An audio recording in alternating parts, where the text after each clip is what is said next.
Bonjour à tous et bienvenue dans cette nouvelle série où nous allons apprendre à créer des applications avec Fenêtre. Alors si vous n'avez pas vu la série Apprendre à programmer en C#, je vous conseille d'aller la voir pour avoir les bases en programmation, donc ce que c'est une variable, des conditions, des boucles, enfin tous les trucs de base, et aussi l'orienté objet, donc vous devez avoir ces bases là pour pouvoir suivre cette série. Donc voilà, parce que cette série-là, en fait, c'est juste la suite de la série Apprendre à programmer en C#. Donc comme je vous le disais, on va apprendre à créer des applications avec Fenêtre. Donc c'est parti, dans ce premier épisode, on va juste créer des objets et découvrir un peu l'interface de Visual Studio. Alors pour cela, donc on va créer un nouveau projet. On va cette fois-ci prendre les applications Windows Form. Donc Windows Form, c'est tout simplement une application avec fenêtre. Alors il existe d'autres types de projets pour faire des fenêtres, mais nous on va s'intéresser au Windows Form. Donc vous allez cliquer sur application Windows Form.net Framework. On va renommer ce projet. Donc voilà, donc vous choisissez l'emplacement et vous créez le projet.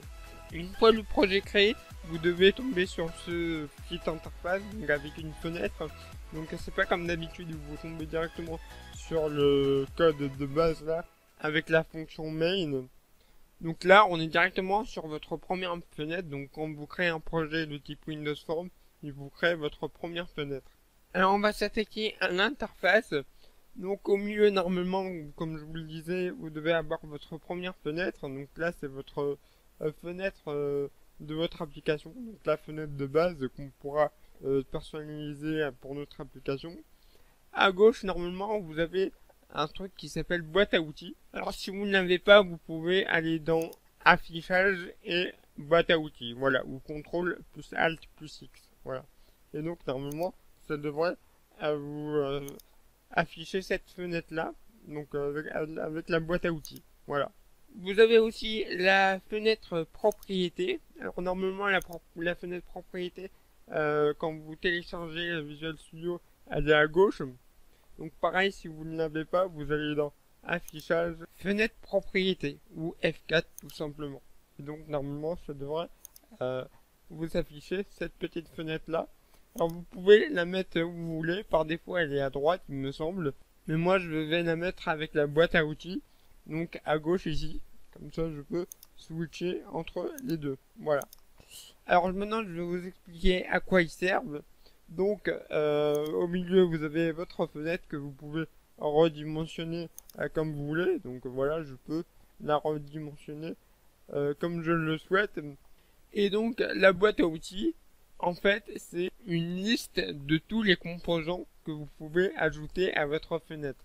Par exemple, vous avez le bouton, donc les boutons que vous pouvez ajouter à votre fenêtre. Donc pour cela, vous allez cliquer dessus et faire un drag and drop sur votre fenêtre et vous voyez que voilà, j'ai ajouté mon premier bouton ici que je peux bien évidemment redimensionner comme je le souhaite. Donc voilà, et je peux le mettre où je veux dans ma fenêtre. Voilà, je peux la mettre au milieu si je veux.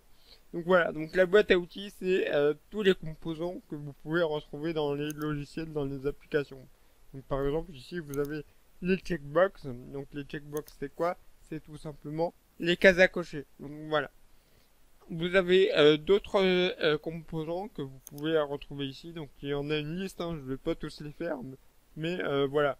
Donc les principaux, c'est le bouton, les cases à cocher. Vous avez aussi les combo box. Donc les combo box, c'est quoi? C'est tout simplement une liste déroulante que vous pouvez voir ici. Donc voilà. Hop, je vais la mettre ici. Voilà, vous avez ici par exemple les progress bars, donc les barres de progression. Donc voilà, vous avez plein de composants. Vous avez même un calendrier. Voilà, date time picker. Donc là, euh, c'est un calendrier, c'est un truc pour choisir une date. Donc voilà, donc vous avez plein de propriétés.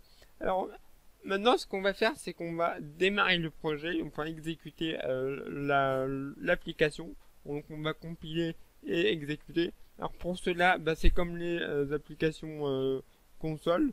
Soit vous appuyez sur le bouton démarrer, ou soit vous appuyez sur F5 pour démarrer le projet. Alors là, il va compiler et il va à démarrer votre fenêtre. Donc voilà votre fenêtre, hein. Donc avec mes composants, donc là j'ai le bouton. Alors quand je clique dessus, bah il fait rien parce que je lui ai demandé de rien faire. Je ne lui ai pas dit de faire quelque chose, donc bah lui il fait rien, hein. Vous avez la checkbox, la case à cocher. Alors je vous conseille de vous habituer au terme anglais. Donc checkbox c'est des cases à cocher. Et bouton, bah ça s'appelle button, voilà. Donc là c'est écrit en anglais button. Voilà, et on a notre liste déroulante, donc en anglais c'est combo box. Ici nous avons la progress bar, donc la barre de progression. Et là on a un calendrier, donc pour pouvoir choisir la date. Voilà. Alors là j'ai démarré ma fenêtre en cliquant sur démarrer. Vous pouvez aussi, quand vous avez fini votre projet, que vous voulez récupérer le point .exe, vous démarrez déjà avec Visual Studio en cliquant sur démarrer, puis vous fermez votre fenêtre, et puis vous pouvez en retrouver votre point .exe en appuyant donc clic droit sur votre projet, et vous allez ouvrir le dossier dans l'explorateur de fichiers. Vous allez dans bin, debug, et là vous avez votre point .exe, donc application, donc tuto Windows Form, et là vous pouvez retrouver votre application. Voilà.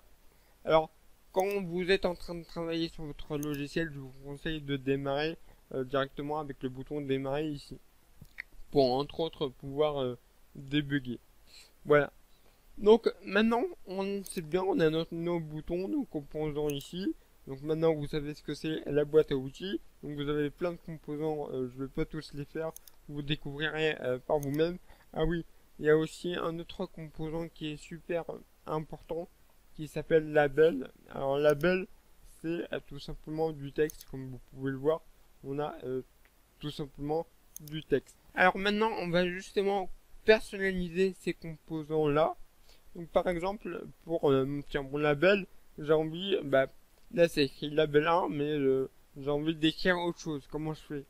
Et ben je vais sélectionner le composant que j'ai envie de modifier, par exemple label, voilà, et je vais aller dans la fenêtre propriété qu'on a vu tout à l'heure. Et donc cette fenêtre propriété va vous permettre de personnaliser vos composants. Alors par exemple ici on a la propriété texte qui va nous permettre donc de changer le texte de mon label. Donc là je vais mettre par exemple je suis du texte, voilà. Et quand vous allez appuyer sur entrée, vous voyez que là j'ai bien modifié mon texte. Donc là je suis un texte. Alors vous avez plein de propriétés sur vos composants. Donc voilà, donc maintenant ce que je vais faire, c'est que je vais faire exactement la même chose pour mon bouton. Alors je vais sélectionner mon bouton ici. Et vous voyez que là il y a la propriété, la fenêtre propriété, c'est un peu adapté à mon bouton. Donc tous les éléments n'ont pas forcément les mêmes propriétés, mais ils ont des propriétés en commun, hein. Donc par exemple mon bouton et mon label, ils ont une propriété en commun, texte, voilà. Donc là je vais pouvoir modifier mon texte de mon bouton et je vais mettre mon premier bouton. Voilà, je fais entrer et vous voyez que mon texte s'est modifié. Alors vous avez d'autres propriétés. Alors si vous connaissez pas ce que la propriété fait, par exemple font, je sais pas ce que c'est, je vais tout simplement cliquer dessus et vous pouvez voir en bas là que il y a une description de la propriété. Donc par exemple font, c'est la police utilisée pour afficher le texte dans le contrôle. Voilà, donc là je peux modifier le texte. Je vais appuyer sur les trois petits points ici. Donc là il y a une fenêtre qui me permet de modifier la police. On va prendre une autre police, par exemple, allez peu importe, là on va augmenter la taille, par exemple 16, voilà. On va faire OK, et donc là vous pouvez voir que mon texte a changé de police. Et donc quand je fais démarrer, ça va, les modifications seront prises en compte, voilà. Alors même la fenêtre en elle-même a des propriétés. Si vous sélectionnez la fenêtre, donc je vais cliquer dessus, et on va pouvoir accéder à ces propriétés. Par exemple, on peut changer le texte. Je vais mettre tuto Windows Form. Voilà, et donc vous pouvez voir que ici le texte en haut là de la fenêtre a bien changé. Voilà. Alors on peut aussi changer l'icône. Alors c'est avec voilà la propriété icône. Vous choisissez une autre icône, donc là il vous demande de sélectionner un fichier au format ICO, donc c'est une image, hein. Mais là j'ai pas d'icône donc je vais pas le faire. Vous avez notamment la propriété Start Position. Alors ça c'est important pour les fenêtres, c'est en fait quand vous démarrez le projet, vous pouvez voir que ma fenêtre s'affiche un peu à gauche de mon écran. Donc je vais le refaire. Donc là elle s'est affichée en haut. Vous voyez que à chaque fois elle ne s'affiche pas exactement au même endroit. Et bien ça c'est dû à la propriété Start Position ici. Donc là c'est Windows Default Location.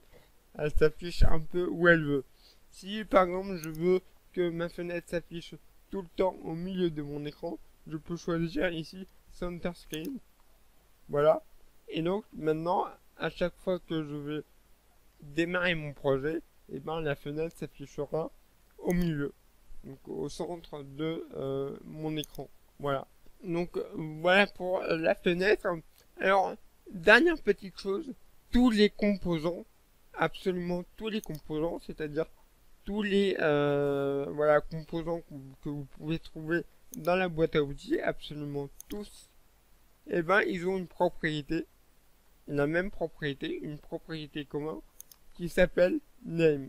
Alors par exemple, on va prendre l'exemple du bouton, on va aller dans propriété. Vous avez ici la propriété name, voilà. Et cette propriété name, elle sert à quoi? Bah à nommer vos composants. Si j'ai plusieurs boutons dans ma fenêtre, comment je fais pour les différencier? Bah je les différencie grâce à leur nom. Donc c'est pour ça qu'il faut modifier leur nom à chaque fois que vous avez ajouté un composant, vous devez le nommer. Donc par exemple, moi je vais le nommer BT Test. Et donc là, mon bouton, je sais qu'il s'appelle BT Test et ça va servir à quoi concrètement? Quand on va passer à la partie code, et on pourra accéder à ce bouton grâce à son nom. Voilà. Donc ça sert à ça. Alors justement, comment on peut passer en mode de code? Donc là, on est en mode visuel, mais comment je fais pour passer, voir le code en fait et modifier son code? Alors vous allez appuyer sur F7 et donc là en fait, il y a un nouveau fichier qui vient d'apparaître. C'est tout simplement le code de votre fenêtre. Alors c'est pas exactement le code de la fenêtre, c'est une partie. Donc ce fichier là, cette page là, c'est une partie du code de la fenêtre, hein. Le code de la fenêtre qui va permettre de dire que le bouton, il y a un bouton ici, une liste déroulante ici, du texte ici, et ça se trouve dans un autre fichier qui s'appelle form.design ici, que vous pouvez retrouver. Donc vous allez dans form 1 et vous allez cliquer form.design et là vous retrouvez le code généré par la partie graphique ici. Quand vous ajoutez un élément, là en fait vous allez modifier le code source qui est ici. Ce code là je vous l'ai montré, mais il faut jamais modifier le code qui est ici, hein. Je vous l'ai montré, mais ne touchez pas, ne modifiez pas, hein. Quand vous voulez modifier un truc graphique, faites-le depuis le designer ici. Voilà. Donc le designer ici, à chaque fois que vous allez apporter une modification, ça va se répertorier ici. Donc il y aura un changement ici. Mais il ne faut pas directement le faire soi-même dans le code ici. Voilà. Et vous avez un autre fichier lié à votre fenêtre qui est ici form1.cs. Donc là, vous avez le droit de modifier le code, hein. C'est là où vous allez faire en sorte que par exemple, quand je clique sur le bouton ici, qu'est-ce qui se passe quand je clique sur le bouton? Ça se passe ici. Vous allez coder ici. Voilà. Donc, voilà pour cette première vidéo. Justement, dans la prochaine vidéo, on va s'intéresser aux événements. C'est-à-dire comment est-ce que je fais que quand je clique sur le bouton, ça me fasse une action. Voilà. Donc voilà, donc je vous retrouve dans l'épisode prochain pour voir cela. Sur ce, n'hésitez pas à partager la vidéo, à mettre un j'aime des commentaires si vous avez des questions. Et bah, je vous dis à la prochaine. Ciao.